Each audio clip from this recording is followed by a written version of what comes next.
Massage centre ಮೇಲೆ ಶ್ರೀರಾಮ ಸೇನೆ ದಾಳಿ ಮಾಡಿ ಪೀಠೋಪಕರಣ ಧ್ವಂಸ ಮಾಡಿದ ವಿಚಾರಕ್ಕೆ ಸಂಬಂಧಿಸಿದಂತೆ ರಾಮನಗರದಲ್ಲಿ ಸಚಿವ ದಿನೇಶ್ ಗುಂಡೂರಾವ್ ಪ್ರತಿಕ್ರಿಯೆ ನೀಡಿದ್ದಾರೆ. ಶ್ರೀರಾಮ ಸೇನೆ ಹೆಸರಿನಲ್ಲಿ ಗೂಂಡಾಗಿರಿ ಮಾಡುವ ಕೆಲಸ ಆಗ್ತಿದೆ. ದೇವರ ಹೆಸರು ಹೇಳಿಕೊಂಡು ಶ್ರೀರಾಮನಿಗೆ ಕಳಂಕ ತರುವ ಕೆಲಸ ಮಾಡಬೇಡಿ.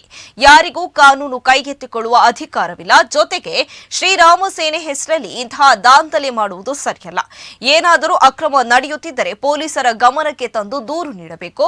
ಇವರೇ ನುಗ್ಗಿ ದಾಂಧಲೆ ಮಾಡಿ ಗೂಂಡಾಗಿರಿ ಮಾಡುವುದಲ್ಲ. ಕಾನೂನು ಸುವ್ಯವಸ್ಥೆಯನ್ನ ಎಲ್ಲರೂ ಪಾಲಿಸಬೇಕು. ಇಂಥವರ ಮೇಲೆ ಕಟ್ಟುನಿಟ್ಟಾದ ಕ್ರಮಕ್ಕೆ ಪೊಲೀಸರಿಗೆ ಸೂಚನೆಯನ್ನ ನೀಡಲಾಗಿದೆ. ಕೆಲವು ಸಂಘಟನೆಗಳು ಗಲಾಟೆ ಮಾಡಿ ಗೊಂದಲ ಸೃಷ್ಟಿಸುವ ಮೂಲಕ ಕಾನೂನು ಸುವ್ಯವಸ್ಥೆಗೆ ಭಂಗ ತರುವ ಪ್ರಯತ್ನ ಮಾಡುತ್ತಿದ್ದಾರೆ ಎಂದು ಆಕ್ರೋಶವನ್ನು ವ್ಯಕ್ತಪಡಿಸಿದ್ದಾರೆ. ಸೇನೆ ಹೆಸರಿನಲ್ಲಿ ಇದೆಲ್ಲ ಗೂಂಡಾಗಿರಿ ಮಾಡುವಂತ ಕೆಲಸ ಮಾಡ್ತಾರೆ. ಕಾನೂನನ್ನು ಕೈಗೆತ್ಕೊಂಡು ಇಷ್ಟ ಬಂದಾಗ ಮಾಡೋದನ್ನು ಹೊರಟಿದ್ದಾರೆ. ಹಿಂದೆನೂ ಕೂಡ ಇದೆಲ್ಲ ಮಾಡಿ ಇಡೀ ಕರ್ನಾಟಕ ರಾಜ್ಯಕ್ಕೆ ಕೆಟ್ಟ ಹೆಸರು ತಗೊಂಬಂದಿರತಕ್ಕಂಥ ಒಂದು ಸಂಸ್ಥೆ ಶ್ರೀರಾಮ್ ಸೇನೆ. ಅದರಲ್ಲೂ ಕೂಡ ನಮ್ಮ ದಕ್ಷಿಣ ಕನ್ನಡ ಜಿಲ್ಲೆಗೂ ಕೂಡ ಕೆಟ್ಟ ಹೆಸರು. ಇವ್ರಿಗೇನಾದರೂ ವಿಷಯಗಳು ಗೊತ್ತಿದ್ದರೆ ಪೊಲೀಸ್ ಅವ್ರ ಹತ್ರ ಬಂದು ಹೇಳಬೇಕು. ಇವರೇ ಹೋಗಿ ಏನೋ ದಾಂಧಲೆ ಮಾಡುವಂಥದ್ದು ಇದು ಸಹಿಸೋಕ್ಕೆ ಆಗೋದಿಲ್ಲ.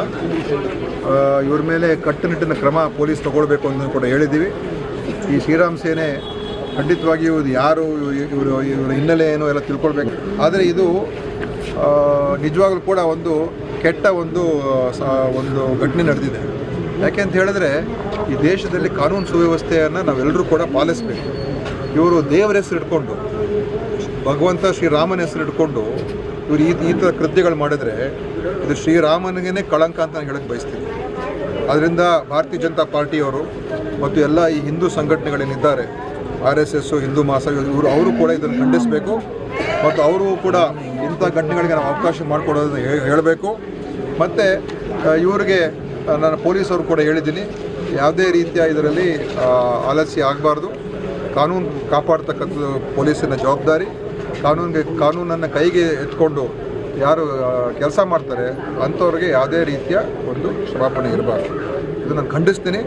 ಮತ್ತು ಇದು ನಮ್ಮ ಜಿಲ್ಲೆಗೆ ಕೆಟ್ಟ ಹೆಸರು ತರ್ತಕ್ಕಂಥ, ಇಡೀ ದೇಶದಲ್ಲೇ ಇವತ್ತು ದಕ್ಷಿಣ ಕನ್ನಡ ಜಿಲ್ಲೆಯಲ್ಲಿ ಸುಧಾರಣೆಗೆ ತೊಗೊಂಡು ಹೋಗ್ತಕ್ಕಂಥ ಪ್ರಯತ್ನ ನಾವು ಮಾಡ್ತಾಯಿದ್ದೀವಿ. ಮಂಗಳೂರು ಇವತ್ತು ಮತ್ತೆ ಇವರು ಈ ಥರದ್ದೆಲ್ಲ ಮಾಡಿ ಅಲ್ಲಿ ನಾಳೆ ಯಾರು ಬರ್ತಾರೆ? ಪ್ರವಾಸೋದ್ಯಮರು ಯಾರು ಬರ್ತಾರೆ? ಮತ್ತು ಬಂಡವಾಳ ಹಾಕೋದಕ್ಕೆ ಯಾರು ಬರ್ತಾರೆ?